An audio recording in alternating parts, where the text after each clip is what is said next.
What's up, replayers, and welcome back to the Replayer Podcast. My name is Dan, your host this week, along with my co-host, Pagan. Hey! What's up? What's up? And joining us this week, our replayer guest we have returning to the show is Charlotte. And for the first time, we have Nichola. How are you guys doing? Hey! Hey! Welcome to the show. Thanks for having us. Oh, you're welcome. Indeed. Thank you. Our pleasure. So just to get us started off here, we do like to get to know our replayer guests. Charlotte, you've been on the show before we started doing video. So happy to have you back on the show, learn a little bit more about you. And Nichola, here for the first time, we're going to get to know everything. Tell us. Ooh. How did you become a replayer? Ooh. So I became a replayer through the channel Rooster Teeth for a podcast called Always Open, where Retro Replay was like a guest on there. Because I usually watch that podcast quite religiously almost. That's Barbara Dunkleman's podcast, correct? Yes. Barbara B-Dunks. Dunkleman? Oh, come on. I don't know. Who I think heard of her? I don't know. And yeah, they were on it, and like Meryl just like slid some Uncharted games, and she was like, you want to maybe sign these only for scientific reasons, I promise. And then yeah, they promoted the channel, and I was like, I might check these guys out, and it just sort of blossomed from there. Really. Oh, nice. That's the first one we've had from Always Open. No way. Well, that was just last summer, wasn't it? When was it Troy, or was it both Troy and Nolan on? It was Always both Open? of them. Yeah. Both of them. Oh, okay, so that would have been right after they partnered with Rooster Teeth, so they probably came on as guests then. Okay, cool. And then you just took that retro replay plunge. Yeah, and then like I became like a massive fan when there was a meetup in London on the. Oh, you were there for Golden that Hind? one. Golden Hind, yeah. Yes. Wow, that's so cool. The lick the screen thing. Yeah, all that it was nonsense. pretty cool. Yeah, my we made so many friends while I was there. Like, and I was literally standing next to the guy who just shouted "lick the screen," and it just like tumbled from there, and it was great. You probably saw a lot of other friends of the show that we've had on before there too. Do you remember meeting any other replayers? I don't know. There were quite a lot of them, and I did maybe have turned up late, so I didn't get to meet everyone that was there. You could have had a similar situation to when how Pagan met Panda. She knew Panda before she knew her as a replayer. Oh, no way. Yeah, just coincidentally, like myself and Panda have been around. We're from the same part of the country, and it just so happened that we have known each other when we were 14, 15, but we didn't I didn't know her as Emily. I didn't know her as Panda. Like, I just kind of knew who she was, and she kind of knew who I was. And then we met up for Retrieve, and I was like, where are you from? She's like, no, it's Dorothy. And I'm like, oh my God, I know who you are. It's really creepy, but yeah. Nice. And Charlotte, why don't you just give us a quick little refresher about how you found Retro Replay? I was just getting back into games, and I stumbled across the first episode like the week that it came out. And the next week I was back, and I was like, there's a chat. I can talk to people. So on it was the first episode? No, it was like, I think it was the second or third where I actually found the chat. But yeah, so I've been around since the beginning of OG. time. One of those OG. One of those OG. MVP replayer right there. Representing. Yeah, one of the founding 500 crew. Right. Goddamn right, Charlotte. Woohoo. God. Sweet. Well, now we do a little questionnaire to get to know our replayer guest. I don't remember if you answered these questions before, Charlotte, but I'm going to ask you again anyways. Don't think so. So we start off our questionnaire with, what is your introduction to gaming, assuming that you are a gamer, since you are a fan of Retro Replay. And let's start it off with Charlotte on this one. I think my first exposure was one of my brother's friends had an Atari when I was really young. And so my first game ever was Frogger. And then because we didn't have an Atari, I had to go somewhere else to play it. And then I eventually wore my father down and he got me a disk drive for our Commodore 64. Oh, damn. So my first game that I actually owned was Wolfenstein on the Commodore 64. Now, like, original Wolfenstein, original or was it the Wolfenstein. like first-person shooter Wolfenstein? It was the original. Because there's one before the first-person shooter Wolfenstein. That was like Is a there? top-down game. Yeah. Mhm. Oh. It's like a top-down map game, and you Yeah. gotta walk through. Wow. It's a little closer to like an old school like Metal Gear game. I was gonna Kinda say like it was in a sneaking Metal Gear around. style. Okay. Yeah. Yeah. Cool. Did not know this. Yep. And then I Yeah, worked and up to a research that. 286 and then a 386. The Sierra games were great. I mean, they were like Police Quest, King's Quest, those kind of games. Oh yeah. Those old school on like PC. narrative games. Cool. Yeah. On computers that you had a boot disk for. This is pre-Windows because, again, this purple isn't MS-DOS. natural. Yeah. Are you sure? It looks Yeah, natural. Yeah. Huh? Yeah. And then I got older and got my own consoles, and here I am. Nice. Well, let's move on to you, Nichola. What was your introduction to gaming?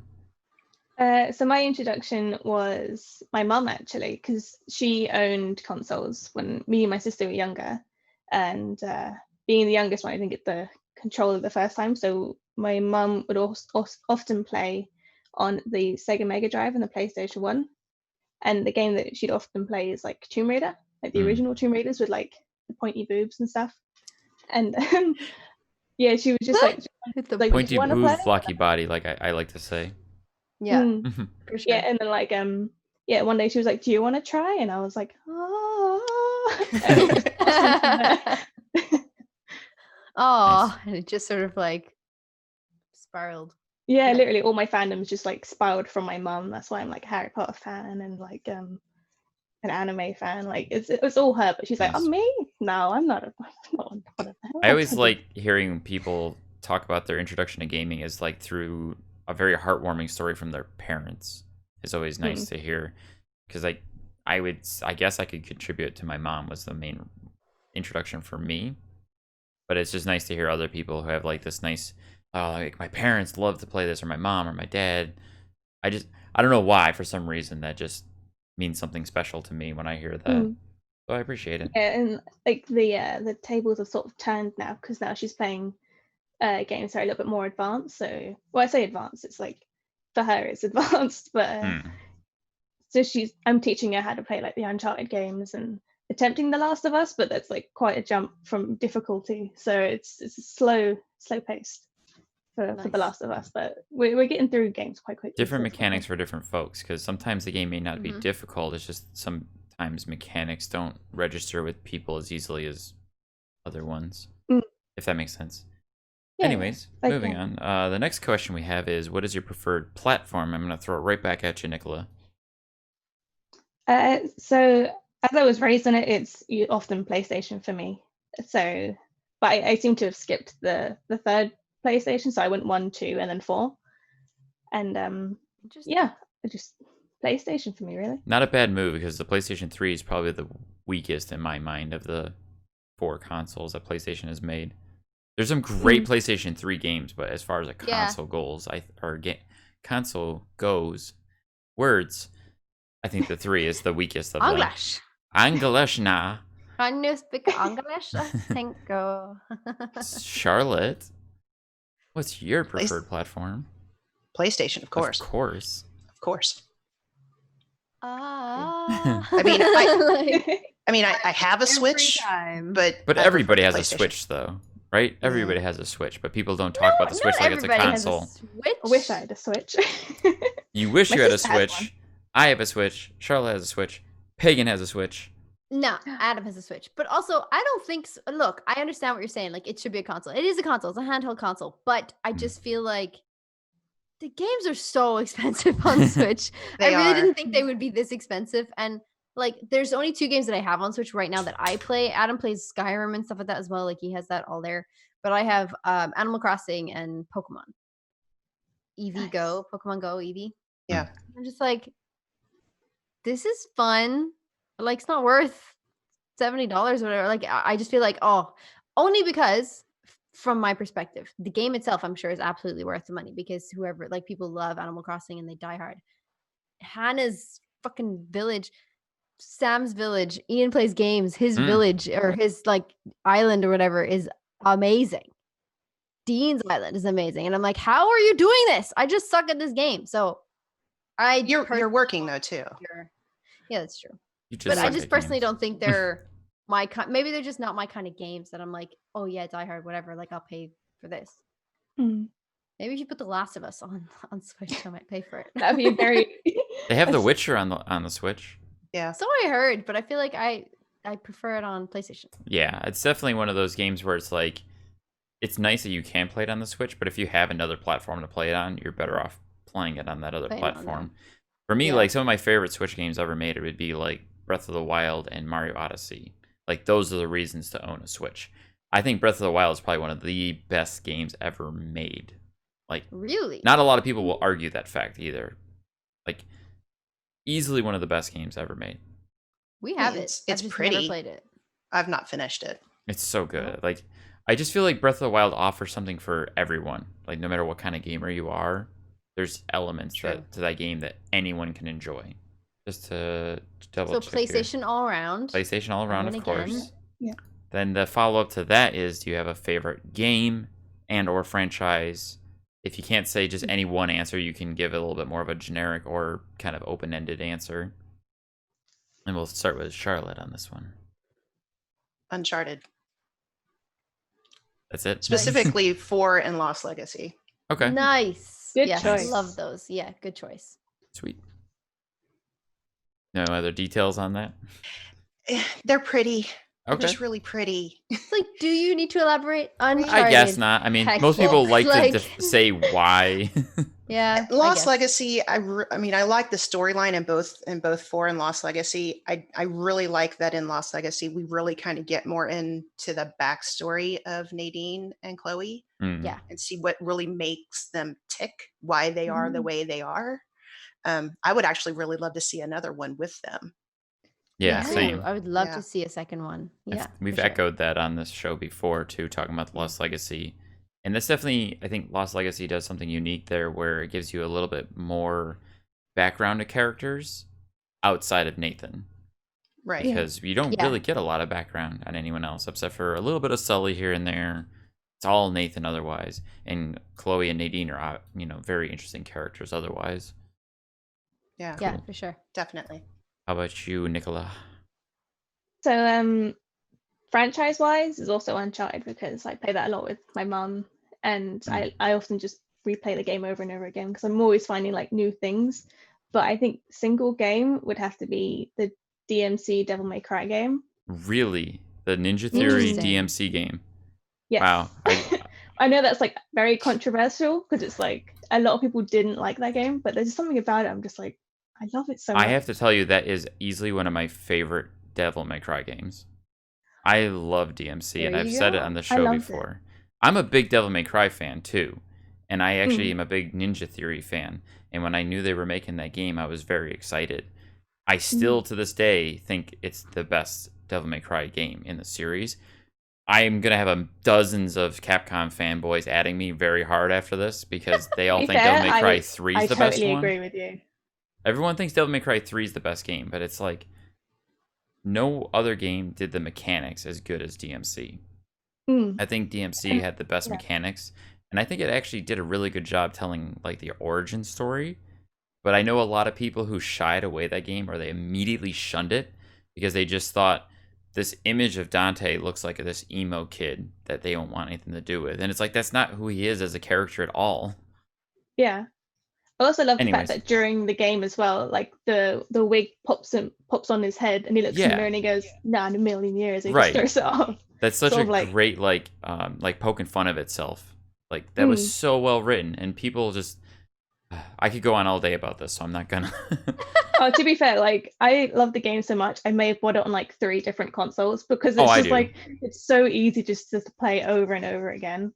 And that was the beauty of that game. They really nailed the replayability in it too. And like, I have the game for 360, PS3, and Xbox One, and I've even considered buying it for PS4 again. Nice. Just because. Yeah, I've got it on a 360, PS4, and on PC. And I got the definitive edition for the PS4, so now it's in like HD. Nice. I also love the soundtrack in that game. Yes. The soundtrack is intro amazing. song is in my gym playlist, so it's nice to have that blasting in my ears. It sure is. I'm just looking at Pagan's blank face this whole time, like.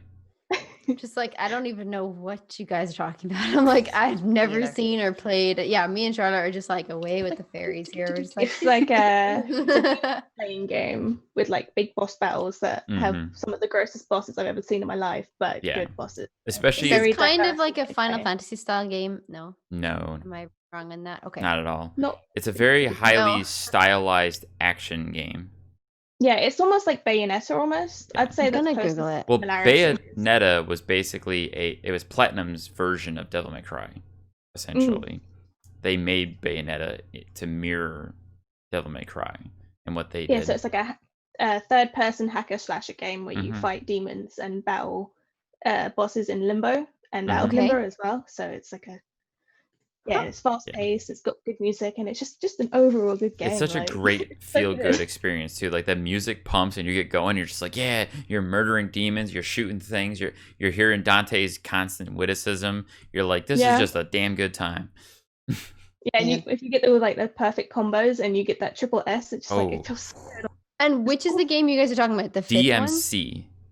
Yeah. Not Devil May Cry 5. It's in between 4 and 5. It was a standalone game called DMC. Yeah. I'm not Googling It's the one in the series that was made by a different company, not Capcom. Yeah, if he's got like black hair, then that's him. That's it. Yeah. Yeah. Huh.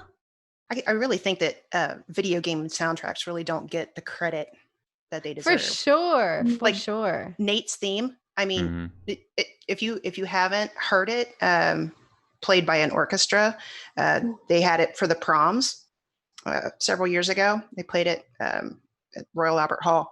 Gorgeous. Put on a pair of headphones and just I might have to good. do that after this podcast. Just put it on and just like fall asleep to it. And I've always wanted to go to like a live performance. I've streamed DMC ages ago too, and like I would just like crank up the music volume and like turn down everything else. Just have like the music and the sound, so you hear like the sensational, like when you get the S, like oof, nice. It gives you goosebumps when you hear it.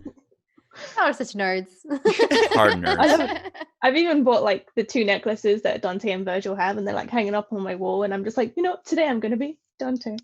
Nice. I have Dante's necklace, and I was actually going to cosplay him a few years ago. I was going to get his coat made specially just for me, and it was going to be reversible too, so you could do both his normal form and his demon form. Oh my god, that would be amazing. Yeah, it was going to be really expensive, and then the trip to the con got canceled, so I ended up not getting it.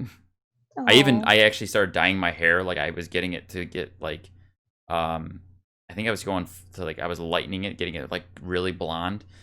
You don't want to see me as a full blonde. To be fair, I actually did do the cosplay of DMC because my friend had the coat, and I had like really short hair at the time.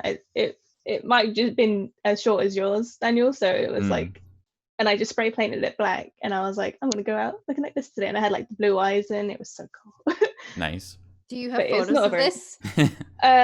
If I can find them, sure. It was quite a while ago. I think it was insert that here. I'm trying to remember where it is now, because I used to have Dante's necklace hanging off of one of my characters in here, but it's not there right now. This almost looked like you were expecting something to fall on your face or looking for the light to sneeze, and then do that where they're just like trying to sneeze. Anywho, that was a long enough DMC tangent. I'm sure Pagan and Charlotte are bored at this point, so we're going to move on to what would you like to see played on Retro Replay proper when they're back on the couch in the studio, regular, as we know it, Retro Replay. It's a difficult question. I know this one's always a tough one. A lot of people with this question. Yeah. Sometimes you've already answered your own question. Yeah, true. Maybe, I don't know, some of the old Sonic games would be quite interesting. They did play a Sonic. Yeah, a Sonic. They played a Sonic, yeah. But there's so many different games out there. It would be interesting. I don't know. Maybe one of the old Sonic games, like maybe Sonic and Tails, if they've already done the first Sonic. Which I don't know if they had done the first Sonic. I think we had a recommendation of Sonic Spinball. Oh yeah, that was just was cool. recently. I think it was Emmanuel. Probably Sonic actually, Spinball. Yeah, that was kind of cool. That was a good There you one. go. I Another like to think Sonic of game. games that you think would just be enjoyable to see Nolan play, whether it's because he'd either have a lot of fun with it or get really fucking pissed at it. Oh, Just make him rage quit again. yeah, Pretty much. if he Basically. wants rage quit, you could always do like Dark Souls or something. That would be quite interesting.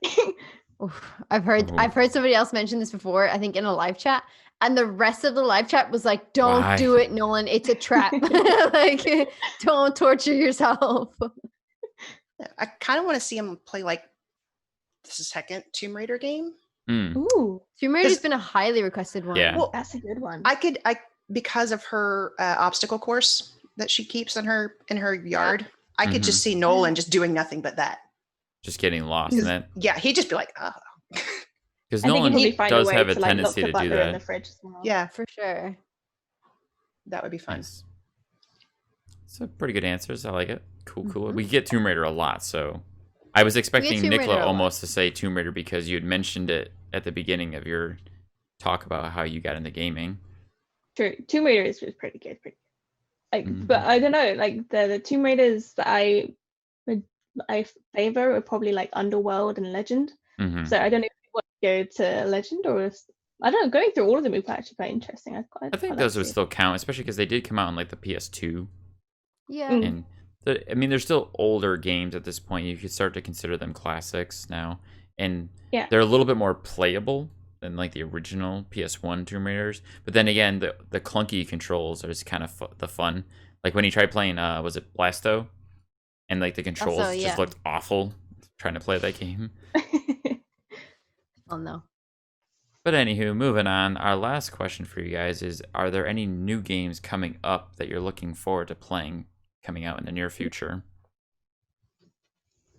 A few, yeah. After watching the PlayStation Live event a few weeks ago, there's definitely a few that I've got my eyes on. Especially Stray. Yeah, you just play as the cat. Because I saw it and I was like, "This is me too." I'm very excited for that. I want to be a cat. The new Spider-Man that's coming up. Oh, Miles Morales. Yeah. Yes, same. Pagan's really pumped for that one. I'm so pumped for that.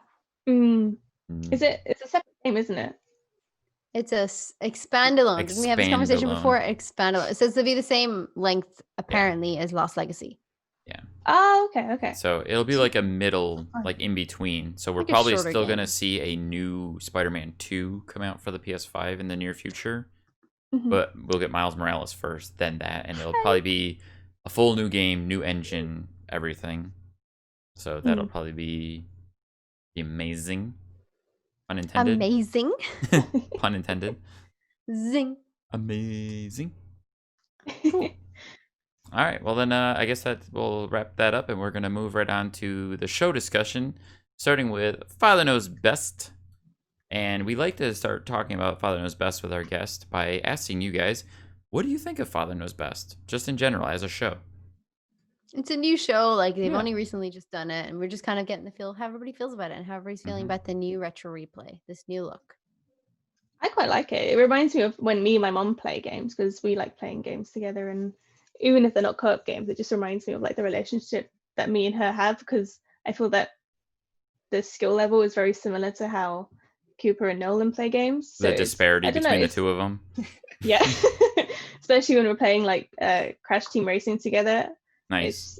It just reminds me of the feelings that I have when I play games with my mom. So it's very homely to me. I quite like it. Nice. Cool. See, and I'm on the mirror end of that spectrum because I'm the mom in that situation. So it's very much. Do you feel all of Nolan's frustration? I do. So there are times when I have to have my son come out. I'm like, there's QuickTime events here, and I am crap at them. So I'm like, you need to come help mom. Please do this QuickTime event for me. So it's I'm the mom in that situation. So I get it. How do you like the show? I mean, that's how I feel about it. I'm like, yeah, hey, I get this. This is my life. Yeah, I relate. I really appreciate this dynamic because, like, my parents didn't play any video games, so I'm loving that you are playing with your kids, and I'm loving that, Nichola, you and your mom play together. I just think it's really sweet. Like, it's definitely a dynamic that I've never known, which is I think why I like the show, because I'm like, oh, this is interesting. But then on a different spectrum, you guys are like, oh, this is super relatable. Like I have this situation. Yeah. It's just really nice. It would be very strange if I didn't raise my kids playing video games, because I mean my youngest is the product of a video game. So because my husband and I met on a video game, so it'd be very weird if I didn't promote if you games didn't. with him. Yeah. I can say, fair. I think you told us about that the last time you were on the show, that you met your husband through a video game. Mm-hmm. So just in case anyone hasn't heard that episode. Yeah. Just so fucking cute. I think it's just so cute. I can't. I'm gonna cry. I just think it's so lovely. So it's been 17 years and I haven't killed him, so it's good. 17 years. But video games are for. Pagan, you're not far behind that. I'm not far behind that. I'm 12 years this year. Oof. Yeah. 12 years this year. Congrats. 12 years is a long time for Adam to be stuck in that corner next to you. Yeah, as a cardboard cutout. Just like he's upgraded, like from like just mythical being to cardboard cutout, to strapped in a corner. It's great. we're gonna change like Adam's persona with every couple of episodes. I really hope one day that like I'll just bring in random friends and be like, so this is Adam. So every time there's like an episode of this podcast, and be like, so Adam's on the show today. It'd be a different person every time. Hey, you got a new Adam. Like That'd be puppet, hilarious. So great. It's like, What do you think, hon? Like, I'm just thinking of like the dinosaurs TV show with the little Timmy kid. Like if the Timmy would blow up and he'd be like, "We need another Timmy." yeah. Do you know that? Charlotte, you should know that. Come on. Yeah. Okay, Yeah, good. it was a Jim Henson show. Yeah. Of course. Yeah. Not the mama. It was. hmm oh. Anyways, What a you got to show. get on that Adam puppet now, so you can be like, "How's everybody doing today?" I do it whenever I need to get off calls. I'm like, what's that, hon? I guess I gotta go. Like, see you later. Like, Okay, so moving on to the discussion of the show. This week's episode, there's a lot of deaths. yes. Yes. Does anybody remember the count? 68. Was it 68? I was Are gonna say, I you think it was around kidding me? 70. 68? It was 68. There was a lot. Well, Drew told us, you're probably was going to need help counting this week. So I shot high and I aimed for 50. And I'm like, well, watch my number come and go. Okay, I lost this week. 68. 68. Mother Dang. God, that's a lot of deaths. Firstly, though, I want to say the first time they died in the video game together, it was fantastic. First time Nolan died. Mm-hmm. And Cooper's like, well, Nolan's face first. And then Cooper was just like, can you not die? Because if we don't get true Jedi, we're going to know whose fault that is. Mm-hmm. And then Cooper dies, and Nolan was just like, oh, you can choose true Jedi. No, That was no, the no." best part when Cooper Love died, and he went, that. "Oh shit!" Yeah. And He was Nolan like, immediately ripped him. Yeah. Excuse me. And I'm like, oh, he's so polite. And then, of course, this was the episode that Cooper introduced this show, Yeah. which that was probably one of the best openings so far, where Nolan is just like, Right? He's just looking at him. like, like "How the fact that dare he was you?" like, Did you They buy grow that up shirt? so fast. I'm proud, but I'm a little hurt. I love that dynamic though. Like Cooper is coming into his own, he's introducing the show, and then later on when Nolan kept dying, he was like, right, if you don't get this right now, like you can just sit this out and we'll do it. And Nolan's like, this is my show. I'm not sitting on shit. Like I'm gonna do it in this lava level thing where he's Mhm. like coming to, Yeah. like crash camp. That I was don't know if great. I'm misremembering, but was this the episode where Cooper was like trying to do something for him and he held his hand out, or was that the last episode? No, it was this episode, and this he's like, one. you don't put your hand down, I'm gonna cut it off, and they cut Yeah. away to Luke They cut away to Skywalker. Luke Skywalker. Yeah, that was awesome. It was great. Like, here, let me do it. Let me do it. Like, I know that struggle because I've been on that end of things of like, here, just I'll do it. Which Charlotte's like, fuck It's you. relatable. It was relatable. Yeah. Yeah, it was great. Sweet. Any Um, other memorable moments you want to discuss from that episode?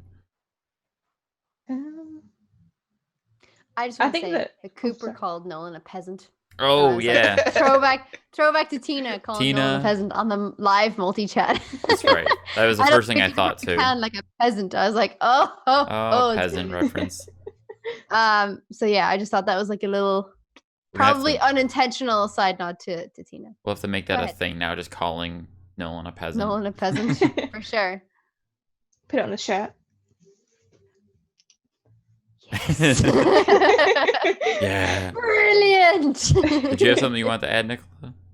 I was just gonna say like the battle at the end when they had to fight each other. I thought that was quite interesting because they were literally just. I feel like they were taking out the rage they had the lava level on each other after, like when the battle started happening. Oh, definitely. That I can't beat you on film, but I'm gonna beat you in this game. I think it is funny though, like doing that whole like the game itself is weird where you like have to do a bit of the level as co-op and then you go into a cutscene and you're against each other and then you do a little bit of a level as co-op and I'm like, this doesn't seem right. Yeah, this doesn't seem right at all. Like it's just weird. They pointed that out in the episode, but I just feel like in general that just didn't sit with me. I was like, this doesn't work. What? This doesn't work at all.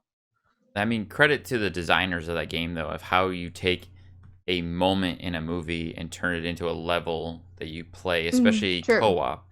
Like, that's what I keep thinking about every time I either watch or play a Lego game, where here's this one scene in a movie that they turn into a playable level with elements that obviously weren't in the movie, and they also make it so that it's co-op that you play with a friend or more if it's a game that supports more than 2 players.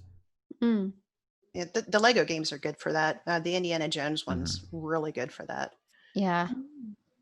I'm enjoying the Lego series in general. Like, I think I would love to see them do more than just Star Wars. Yeah, I know that's kind of the common thing going forward that people are hoping they're going to jump into, I think, Lego Indiana Jones after this. I hope so. Yeah, I think someone else recommended like Lego Pirates of the Caribbean. Shanna. Yeah, and I was saying that too because I really like the Lego Pirates games and Lego Indiana Jones. They're the ones I've played the most of. I think someone else had said that like on a recent tweet or something like that. Where who was it? Actually, no. I think Drew came back and said something like, "Oh, that's really cool. Like, what else you got? Like, kind of thing. Like, yeah, let me take those ideas on board." And I'm like, yes. Play Lego Indiana Jones. Play Lego Pirates of the Caribbean. That'd be great. Like for Drew to ask what else you guys like, all the Lego games, Drew, just play them. Like, I'm hoping Lego Lord of the Rings, please. It's just copy and paste the film though, so I don't know. Like there's no banter in it really. It's just copy and paste the film. So. Yeah, but at least with the Father Knows Best plays, it's definitely more about the two of them playing the levels, less the actual like story and cutscenes of everything. And I can imagine Nolan ripping on just the dialogue, just making fun of different characters or different dialogue elements from the movies. It'd also be really interesting to see them play a Lego game that they haven't played before. Because they know this game. They know this game very well. And Nolan knows this game very well. They played it. So I'd love to see them play, say, for example, Lego Indiana Jones, if they've never played it before and actually go through that game. I think that'd be cool. Nice. Lego Batman would be quite interesting as well, because that was the one that I played a lot when it was on the 360. So I think that'd be quite interesting if they ever went onto that one as well. Yeah, Lego Batman was a really good game. I like that game too. Basically, I think it was like the first game I had on 360. The Lego Marvel Superheroes would be fun. Because I'm playing that one right now, and I just wandered across a random off character at the main base for the Avengers. And it was kind of like one of those side quests, and it's Nolan. Of course. Voicing just this random nameless character. I was like, well, that's freaking Of course Nolan. it is. Of course it is. I think Adam was playing one of the Batman Arkham games recently, and he's just like, okay, so just so you know, when you sit down and play this game, Nolan and Troy are basically everywhere in this game. And I was like, oh, right, okay. So they're like Batman or he's like, no, they're all NPCs. Random characters. Everywhere. Thug 1, Thug 2, Nolan and Troy. Thug 3, Thug 4, Nolan and Troy. Sometimes both Nolan, sometimes both Troy. And I was like, okay, this is really interesting. Like coming across their voices and just recognizing them so well. Yeah. That's kind of nice, though. I think that's kind of nice. It's like going back to playing Ratchet and Clank, like I've been recently, and there's a character that Nolan voiced in that game from, was it 2009? But that character's voice is really high to the point where I think it's artificially pitched up. And I'm like, this doesn't sound like Nolan at all until he yells. And I hear the signature, like, Nolan, like, growl underneath the high pitch. And I'm like, there it is. There he is. That's Nolan. Like, I know that voice from anywhere. For sure. So anyways, we're going to move on to Uncle Noli Knows. Which, holy hell, this episode was full of dick jokes. right? It was. It was a lot. Sure is. It was a lot of dick jokes and a lot of sex euphemisms. Did you happen to have any favorites amongst those? You need any refreshers? The pulling out one was quite funny. I have to admit that one was probably like the one that got me the most, because it was just like the way he was almost disgusted but also weirdly proud of that question. He was like, I don't know how I should answer this, and you can sort of see the clogs like turning. You're like, Yeah. So the Uncle Noli that wasn't about sex and penises had to do with pineapple on pizza, which 100% agree. I love me some pineapple on pizza. Used to make awesome Hawaiians back in New York that my friend called the pigs. I see you, Pagan. Ooh. What's up? Yeah, I just want to say he did turn it into a dick joke. Yeah, he did. Oh, of course He turned it to it. Yeah, of course he did. He like cut out the ring in the middle, obviously, and then just. I'm pretty sure that was a theme Nolan was like, going for with that episode. I think it was. Turning it all into dick jokes. But it did what end did you with say the. You called your pizza? The pigs. Sorry. Pigs. What? Because you had all form of pork on there. Yes. And pineapple. Yes. Sounds so good. Some meatballs, ham, bacon. Bacon, sausage, ham. At least those three. Ooh. I don't remember. I don't think meatballs were on it, but still like sausage, bacon, ham. Ham and pineapple is such a good pineapple. combination. It really is. I think it's delicious. Pork and pineapple. See, despite being slightly allergic to it, I'd still happily eat it all day. You're like, it's gonna kill me, but I don't care. It's worth so it. good. It doesn't kill me as such. It just makes my lips swell, and I'm like, this is fine. I'll deal with this. Worth it. It's fine. It goes in like half an hour anyway, so it's fine. Yeah, no, I had pepperoni, bacon, ham, and pineapple pizza today. Ooh. You had the pigs. Wow. It's very all right, good. I'm gonna throw this out there. I feel like I've thrown this out to the podcast before about fruit on pizza. I love fruit on pizza. I love pineapple on pizza. But have you tried banana? No. I haven't, but you've mentioned Look this, at and I me. remember saying it sounded good, but I haven't It tried actually it. does sound good. If you have like really crispy bacon on pizza and some banana, you don't need to have pineapple as well because that's too much. So just bacon and banana on pizza. I will make the argument though before that you every rest me pizza because has it's so fruit good. on it. Because tomatoes are a Because fruit. tomatoes are Mhm. fruit. Yeah. And I couldn't get the banana pizza unless it was like a personal size because my husband and my son are both allergic to bananas. Oh. So I yeah. make it myself. I get like a margarita pizza from whatever grocery store that I go to and get a frozen one. Open it up, cut a slice of banana on it and those kind of bacon bits and just put it on top so that like you just put it in the oven, then you can cook your own one. But goddamn, that's so good. I'll I'll have to try that, yeah. Nice. Yeah. Me and my Sure. family literally just went and bought a load of pizzas and bananas, so now I'm gonna have to try that when we cook up the pizzas because we usually like buy the frozen ones and then put stuff on top like mushrooms and spinach and stuff like that. So I'm gonna Nice. do bacon. You want to elevate it a little bit more, you can add a little bit of chili, but I usually don't. I think like I would add chili to everything else except for this pizza. I just think it's perfect the way it is. It's the perfect amount of sweetness. It's nice. I'll definitely give that a go because we do have like a big box of like cayenne pepper. I don't mind spice, but it's my flatmate enjoys that a little bit too. See, you say chili, and we think You soup. think chili con carne? Yeah. We think a soup. Oh, Yeah. I feel like, what do you call it? Chili pepper? Yeah. Okay, chili pepper, yeah. But I will also say, Nolan is so like for fruit on pizza. It's really interesting because Troy is It's not very at all. anti. Against Yeah. it. Very anti fruit on pizza. And someone in the comments on this video was like, "Oh, I see now why Troy left. He doesn't like fruit on pizza." Someone else commented. You'll have to that was like the final you'll have to draw. like at Nolan on Twitter or something and tell him to try the banana thing. See I what he will. thinks. I'll tell. Yeah. I'll probably like it. Fucking slide into those DMs. We'll slide. Hey, boo. To be fair, he did shout you out. Shout in outs. the, Yeah. Yeah. He shouted you out in the video where he was just like, "Oh yeah, Pagan and Yeah, right. no Guinness." So now you'd be known for bananas. There's another trend I'm noticing with Uncle Noli, and that's shitting your pants. Yeah. He made That seems another to be a reference to thing for him. shitting your pants. For sure, though, that is definitely the correct response if there's a zombie apocalypse. You just load them up. You just shit your pants. Like, that's definitely the first thing you do. Like, I wonder if that would work as camouflage. Like I was the gonna way say, I Rick wonder if Grimes it's an did it. actual strategy of like maybe the dead wouldn't come after you if you smell like shit. oh, God.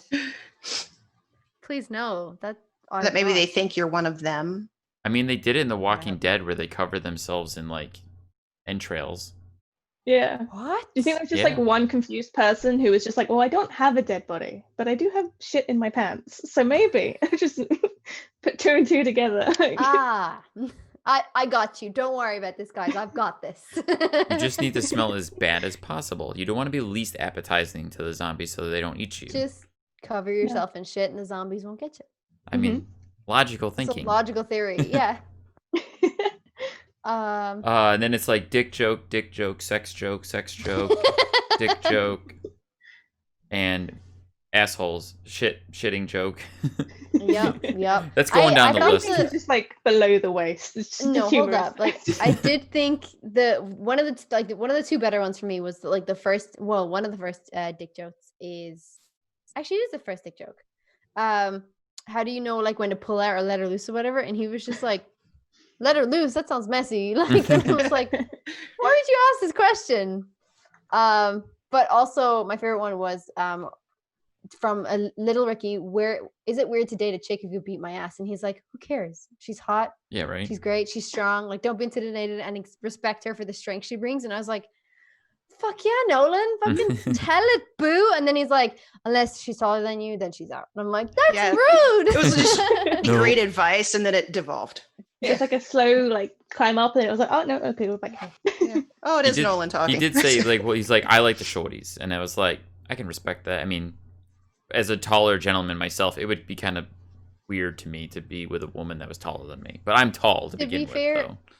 I know a lot of tall women, and they all want to go out with a lot of tall men because they also like this dynamic. Mm-hmm. So I feel like it's just it might just be something that's natural, or maybe just something that's just inherent within us that we'd like someone taller than basic us. Human instinct, I guess. It could be. But yeah, all of my taller friends who are 6'1", 6'2", like if someone's shorter than them, it's not a deal breaker, but it does.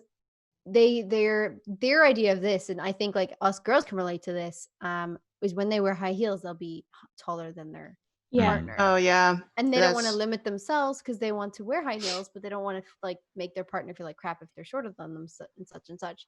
So that's why all my girlfriends who are like 6'1", 6'2", they all go out with guys who are like 6'3", 6'4", 6'5". Just real tall people that I've never like.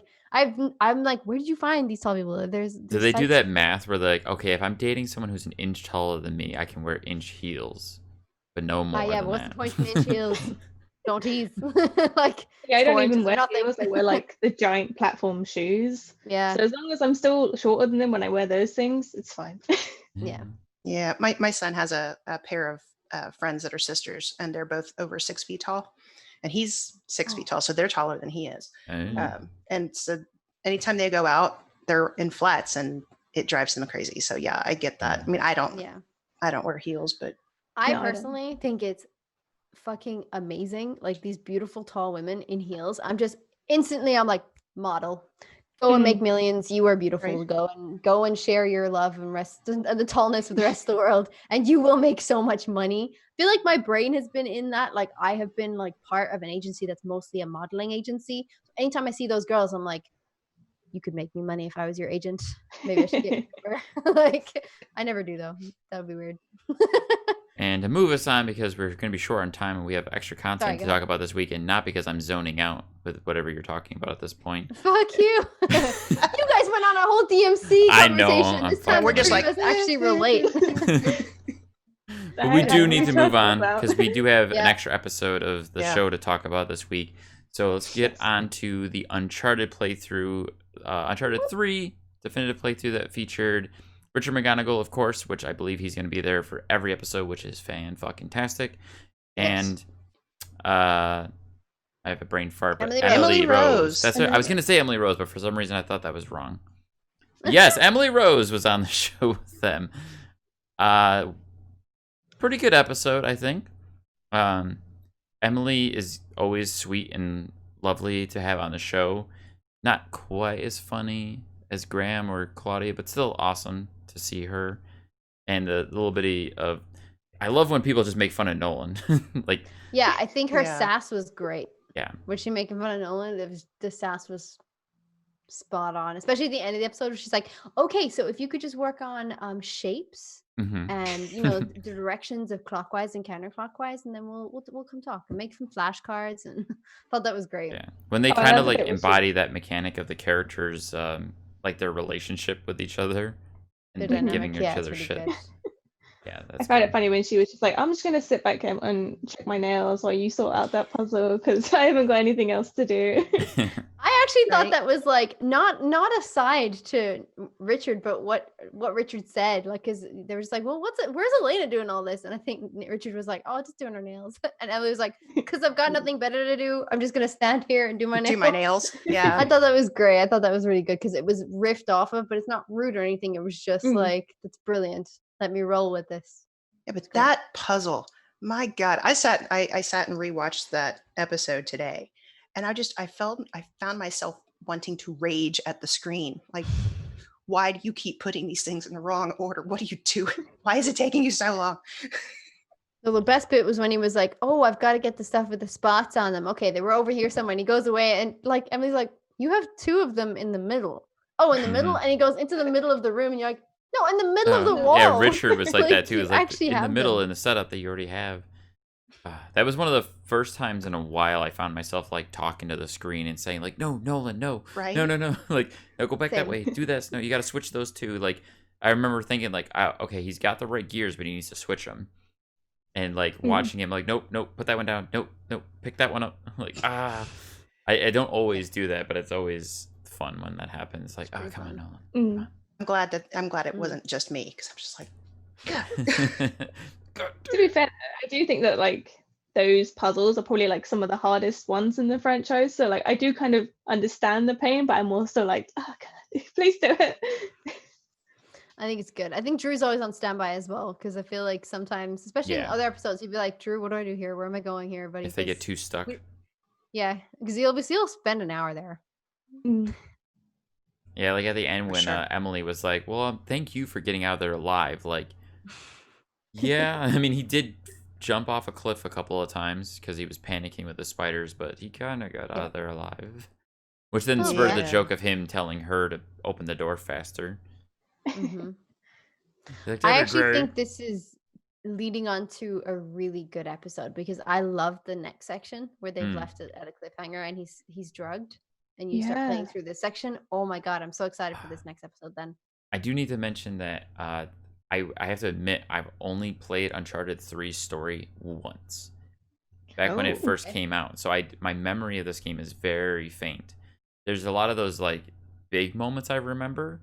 And obviously I've seen like the beginning part of the game more than a few times. So, like I've started the game in the beginning but don't play it all the way through. This is going back to like back in 2011 when this game came out. There was a lot of push and hype around the multiplayer. So me being a fan of Uncharted 2's multiplayer, blasted through the story, and then I played a buttload of multiplayer because it was freaking amazing. They had a level in the multiplayer that took place on a plane that was going down a runway with jeeps chasing it. And you would start on like the plane or the jeeps, and you would jump from jeep to jeep to get to the plane. And then the plane would eventually take off, and then the rest of the fight would take place on the plane. It was the most insane, bonkers thing for a multiplayer level.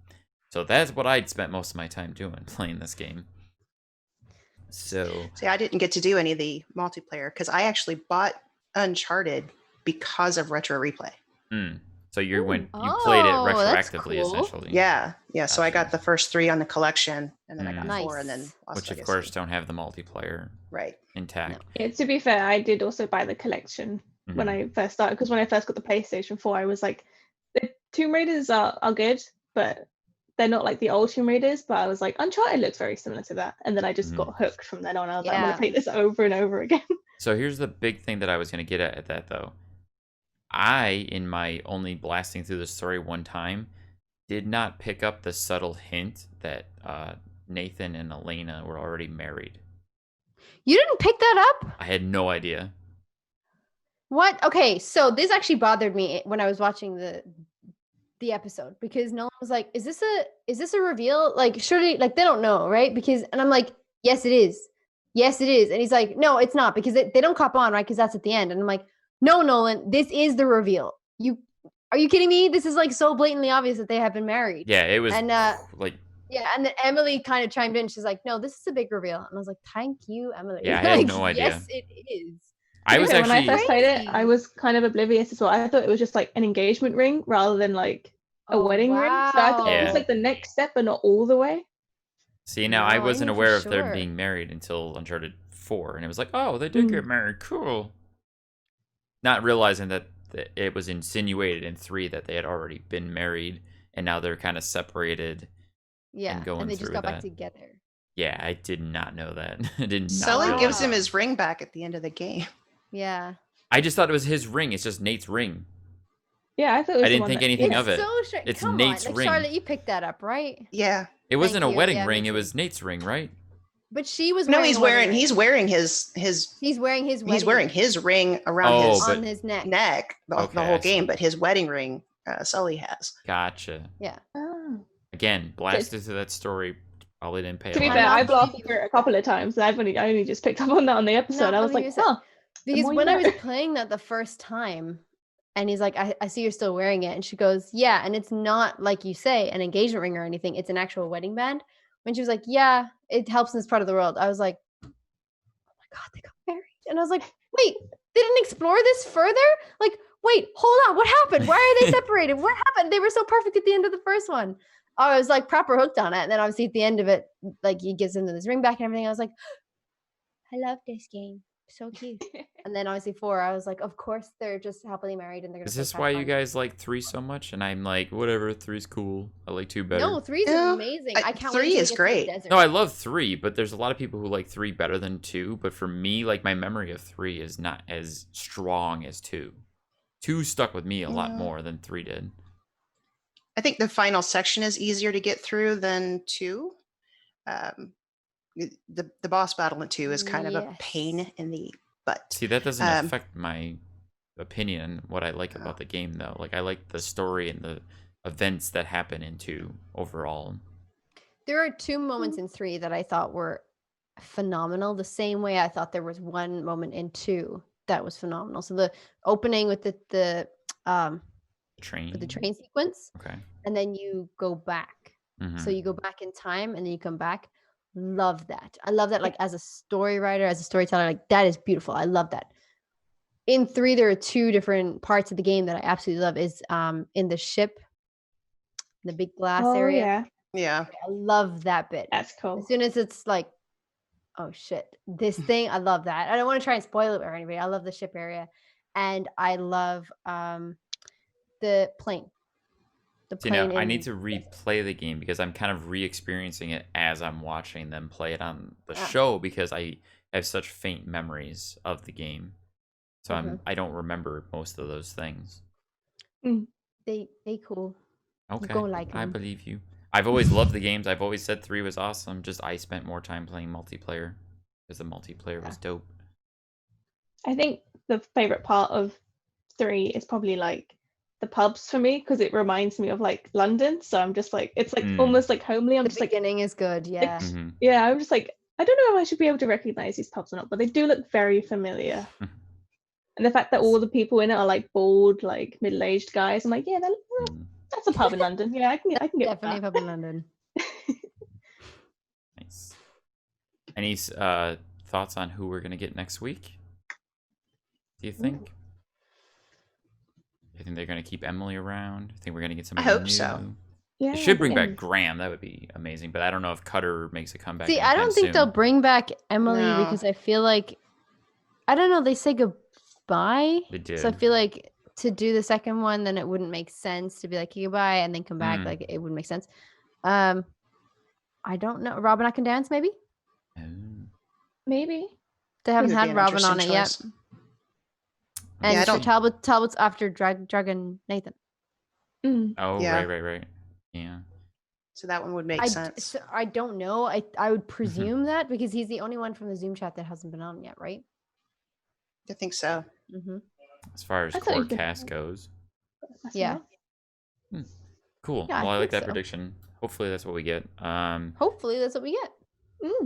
Lastly, we also now have a special episode that aired this week that I think they they dropped on us last minute, basically, where they're going to do a special Last of Us episode with a speedrunner.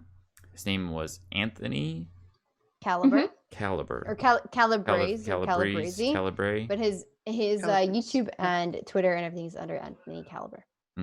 Which I've never heard of him, and I nothing against him. I just generally don't watch speedrunning or speedrunners. Sure. Per se, but I've seen speedruns of games. Yeah.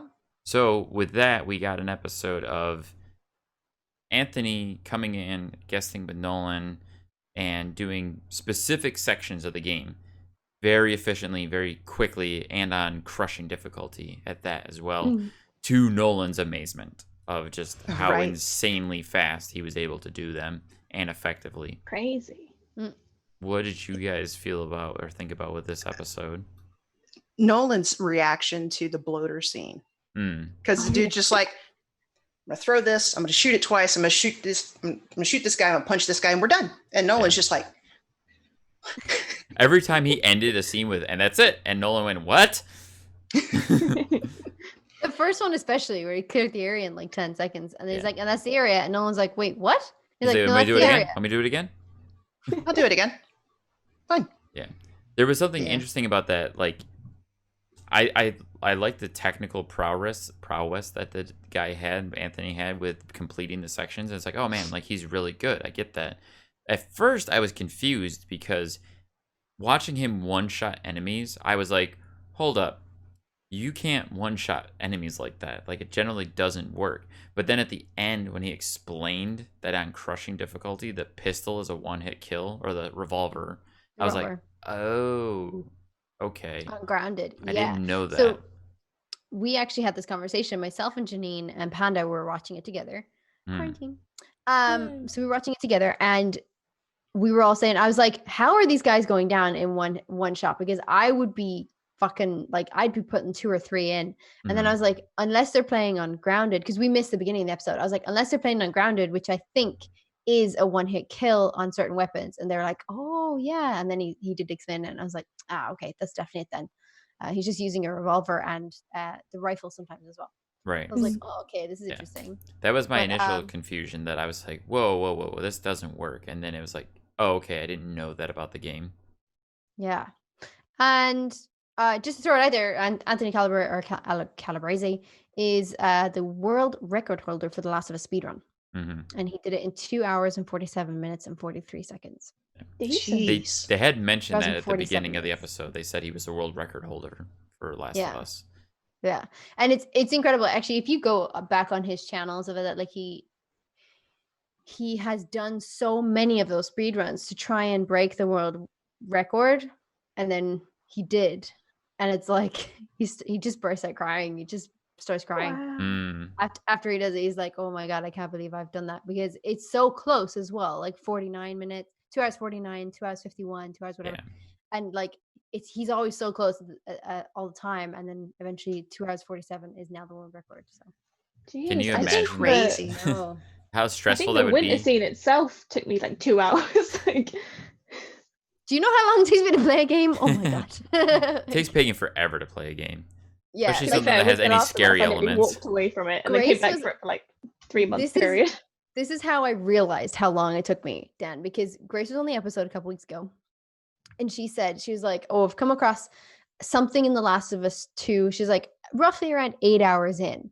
And I was like, okay, cool. I was playing for 12 and a half hours before I got to wherever she thought.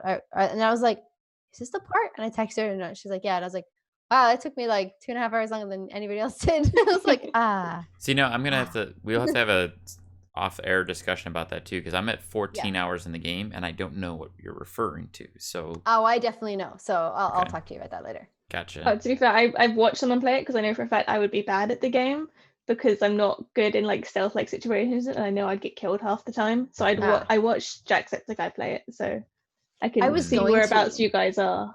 I was actually going to do the same. A few weeks ago. His playthrough is really good. Really? Really good. Because I am this kind of player where it does take me forever to do it. And honestly, I sat down and I was like, I feel like I might just be better off watching Jacksepticeye play it, because I don't want the game ruined on me. I'd like to experience it like I guess I'd like to experience the whole story rather than just a spoiler. So I was like, maybe it's just better if I do this. And I thought, no, like, fuck it. I'm already, whatever I was at the you're time. already I was so like, far into it. Yeah, I was always, I think at the time I was already 10 hours in, and I was like, I might as well just keep going and just try and avoid the internet. So now when I go on the internet, I go on, post whatever I need to post, and then I leave. I'm just like, bye internet. I cannot handle you right now because I don't want to spoil the game. And I feel like that's probably the correct way to handle it as well. Like if there's spoilers out there, like people are gonna spoil games. You just know they are. Everybody does. Oh, for sure. They're gonna leak a game, or they're gonna like play a speed run or whatever, and they're just gonna spoil it. So I'm like, okay, well, I just have to remove myself from the situation, or I'm gonna get it ruined. So it's definitely been a huge hot topic and like hot button around The Last of Us 2 since it's launched, about spoilers and stories and games and what that means to the community.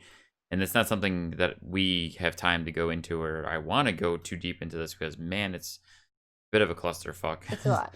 Yeah. But on that note, we did get a little bit of Last of Us 2 thrown into this. They did give a spoiler warning. There wasn't anything really spoilerly. It wasn't spoiler at all. Actually, it was one scene. It was a scene. They chose a good scene. Right. It was very, like, you don't really know much from it. If you haven't played the game yet, you're going to look at that scene and say, I don't know what this is. I don't know what's happening. It's completely out of context. You're not going to know anything. So, but some people would be sensitive. Like, they don't want to see anything. They don't want to know anything. Well, that's fine. But I love that because they did the Last of Us speed run and like had the best episode. Honestly, I thought this was one of the best episodes that I've seen in a while. I just loved it. And then at like just before they started with The Last of Us 2, they kind of almost gave you a breather while they were changing the game. And then they said, now we're going to play The Last of Us 2. And as soon as the menu came up, I was like, okay, I'm out. And then I left the room. Janine, Panda, and Adam were in the room because they'd all completed the game.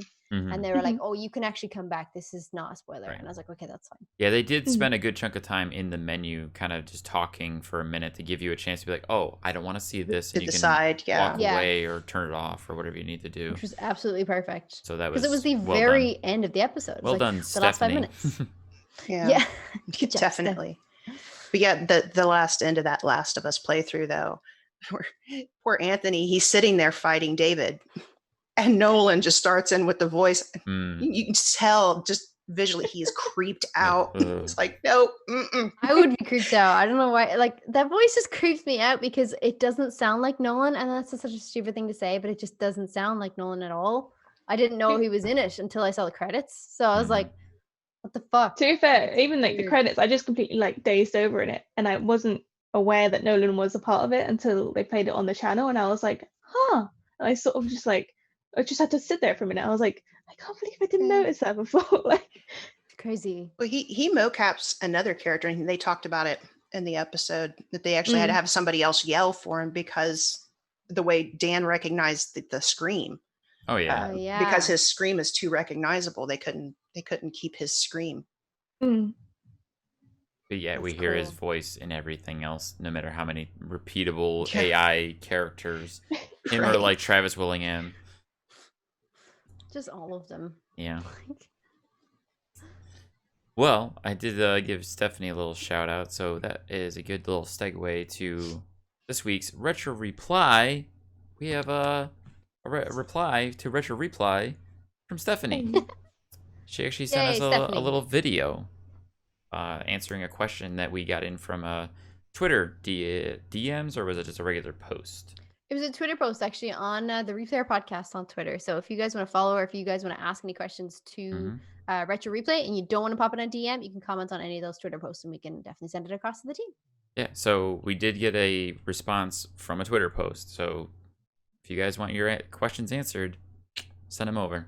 Hey guys, it's Stephanie here. I just thought I'd take a moment to answer some of the questions that you guys sent in to the Replayer podcast for Retro Replay. I'm Stephanie, of course, the editor, in case you didn't know me. So what is it like editing in quarantine? And what are some of the challenges you came across that you wouldn't normally, was what Kay at Colorful1 asked. Thank you for your question, Kay. So for me, editing in quarantine, it hasn't changed too much drastically. Minor,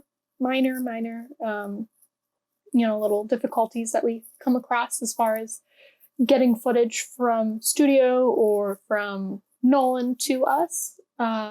So we've had to use a Dropbox or do shoot, and then I have to come pick up the footage. But it's nothing really major. It's just kind of little fundamentals. So not a whole lot has changed on that front. It has been kind of nice editing from home during quarantine. But yeah, not a whole lot. It's a lot of fun. I think the most that has changed is just the amount of projects too that I'm working on. I'm editing Father Knows Best. I'm editing Advice from Uncle Nolan. I'm editing Uncharted 3, some secret stuff. So a lot of fun, a lot of little things to keep me busy. So not a whole lot has changed, but in a good way, it has gotten, to be a little more fun.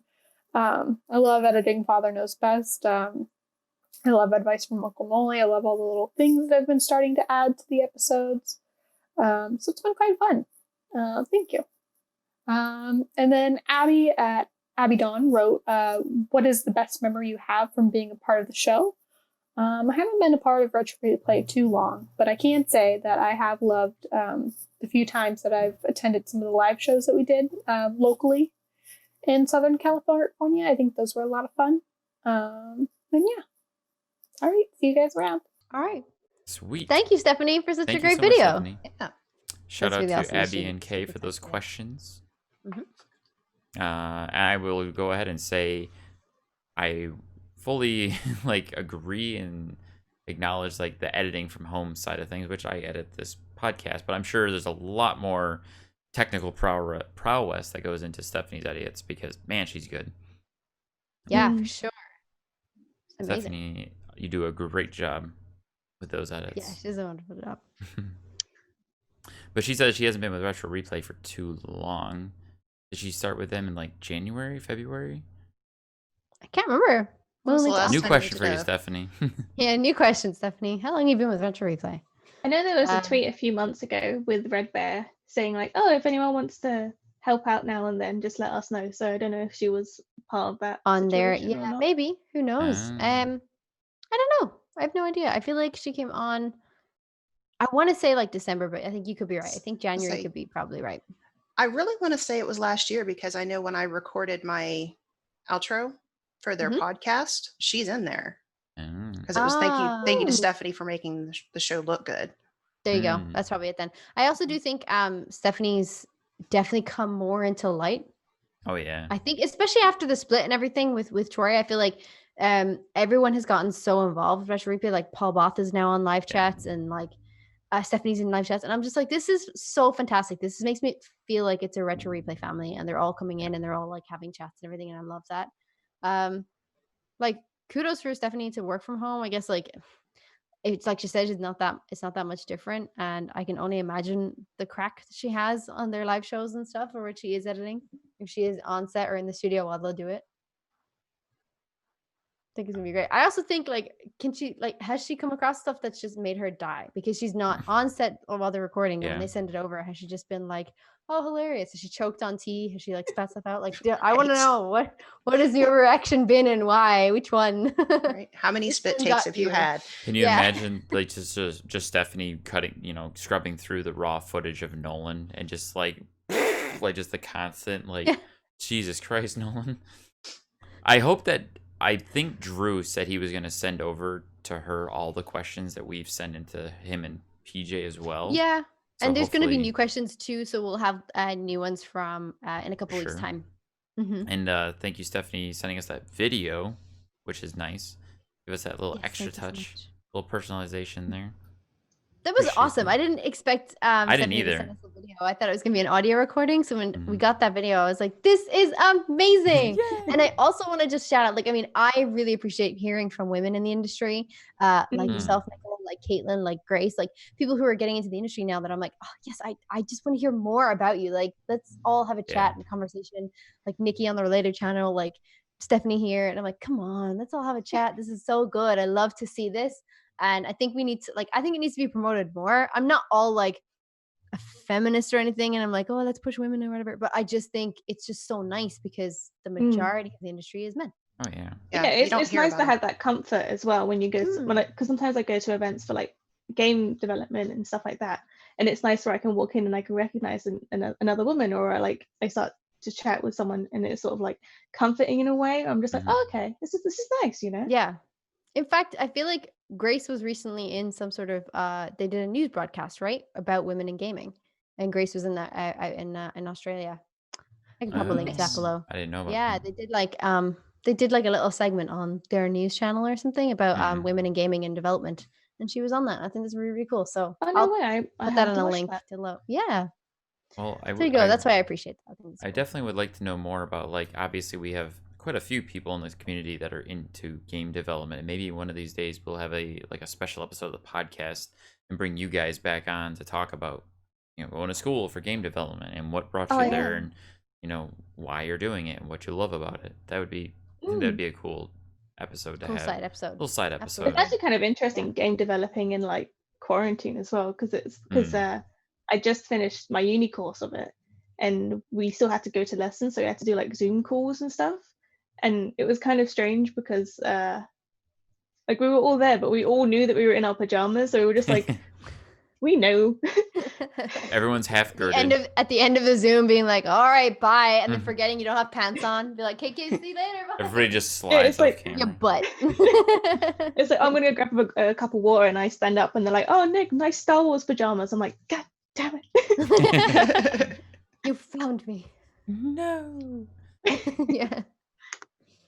All right, so I think that just about does it this week. I want to thank both you guys for coming on the show. This is our chance now for you guys to talk about yourselves a little bit more. If you have anything you want to share, if you just want to give out your socials, where people can find you, or any projects you might be working on, you know, whatever it may be, this is your time to share. Let's start with Charlotte. Yeah, you can find me on Twitter. It's Snape Fantasy, of course. Snape Fantasy really anywhere you go. And I'm starting on Twitch, trying to. You anyway. want a little Twitch streaming? Yes. Yeah, a little Twitch streaming. Nice. Yes. Yeah, but I'm just getting started on there. But it's Snape Fantasy on there as well. Cool. So, yeah. Nice. Do you have a schedule for streaming? Not yet. I'm trying to work around everybody because it seems like there's a lot of replayers that are streaming, and I'm trying not to step on toes or run over people's streams. Fair. Yeah. It's difficult though, and I feel like you should also just find a place that suits you best. And how about you, Nikola? You got anything you want to share with us? So I am an aspiring game designer. I haven't got a job yet, but fingers crossed. Quarantine is kind of making that a little bit hard.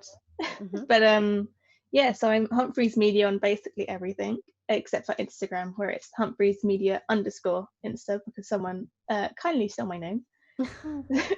So yeah, I'm usually just like making silly mechanics or doing like low poly styles. So recently I made like a low poly flower pot, because I'm trying to do this little like scene based off my mum's garden. So I'm gonna have like the deck chairs and like the big flowers everywhere and like little decorations and stuff. So I'm just like making little things, try and keep myself active. Yeah, that's nice. Yeah. Cool. You mainly see them on like my Twitter and stuff. Could that possibly be something for like potential hiring agencies to see your work? Maybe. Well, there's a lot of hashtags that you can pop on to be like, I mean, hopefully. So like, it certainly doesn't hurt. Yeah. Right. No, yeah. And it's nice to be like, I can do this style, and if not, I can do the other style, because I have like dipped in like photorealism before. Yeah. So I need to practice that. I feel like, I mean, social media really has gotten to a place where people are just meeting other people that are very similar or in similar fields. Like my feed right now is flooded with people who are voiceover artists or voiceover actors. And then there's also like times where like it'll just be the concept artists or background artists for games. From anybody from like Santa Monica Studios or Sony or like whoever. And I'm like, oh my God, this is really cool. Like, and people are engaging with this kind of stuff. And then somebody recently in like a voiceover actor posted something and he was like, hey, if you ever question why I follow you, it's because we're in similar fields and I really am interested in what you're doing and I'm happy to support your work. And he's like, you don't have to follow me. It's no obligation. I'm just happy to do this. And he's like, you don't need to follow me back type thing. I thought it was just really nice because we're all in the same boat. We're all in quarantine. It's hard to meet people now. it's a very small world anyway. And industries, I don't know if you guys have this, like it's really pocketed industry, especially in Ireland and in the UK. They're so fucking small to try and get a foot in somewhere. So I feel like these kind of social media ways, like getting into retro replay and finding other game designers that are into this retro replay and just be like, oh my God, isn't that mental? And then it just leads somewhere unintentionally, but it just does. And I think that's really nice. So certainly doesn't hurt, Nichola. Almost in a similar fashion, there's a Houston-based voiceover and animation studio here that I was trying to look into because, it's right here in Houston. That's super convenient. If you go to their website, they do not do like open casting at all. So it's like you really need to you need to be someone that they can recognize from another means of acting. Like they would have had to basically approach you, or you need to know somebody there to get in the door, essentially. So like you talking about small pocket, they don't allow for people to just submit onto their website or something like, I want to do voice acting. No, but to be fair, like think about the thousands of messages they would get per day, you know? But I think it's worth finding out if they work with casting directors, because it's also then worth probably following casting directors media, because a lot of the time those casting directors will put out calls. Yeah. They do that here in Ireland. I know they definitely do. One of the biggest casting agents here in Ireland is Louise Kiley, and I know she does put out casting calls as well. She'll send it across to all the agents, but you don't just have to have an agent representative. Like you have to, you can just apply and be like, I don't have an agent, but here's this, and they will look at it. So worth a shot. Oh yeah. Did you have anything else, Nichola? No, that's pretty much it. I watch YouTube. That's what I do in my spare time now. And on YouTube, what's your name on YouTube, Nichola? Oh yeah, so it's Humphreys Media, and on there I share like cosplay stuff. I don't do it. I haven't done it recently because I've been busy with uni stuff. Well, just if anyone sees you in the live chat for Retro Replay, and they can say, "Oh, hey, there's Nichola."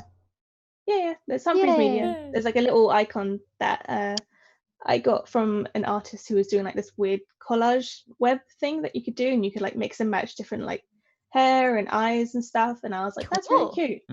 So that's neat. A little cartoon me it's my icon. Nice. Awesome. All right, so Pagan. You can find me at Pagan_plays on Instagram and on Twitch, and at PaganPlays __ on Twitter. Sweet. And of course, lastly, me, I am Starkevil Vash on just about every platform, Xbox, PlayStation, as well as Twitch, streaming on Twitch at Starkevil Vash. And I'm on Twitter at StarkEvash, StarkYVash. And that's the show. Lastly, we just like to thank Retro Replay and everything you guys do and bring to us, because without you guys, we wouldn't have a podcast. Yay! So thank you. Thank you, our replayer. Thank you, guys. Guests. Thank you for coming. Thank you for joining us, guys. Thanks for having us. Thanks, Stephanie, for sending in the video. Thanks, everybody else, for getting involved. Anybody we've tagged, you shout out today. We all love you. And that's it, guys. We close the show with Game Over. Good night.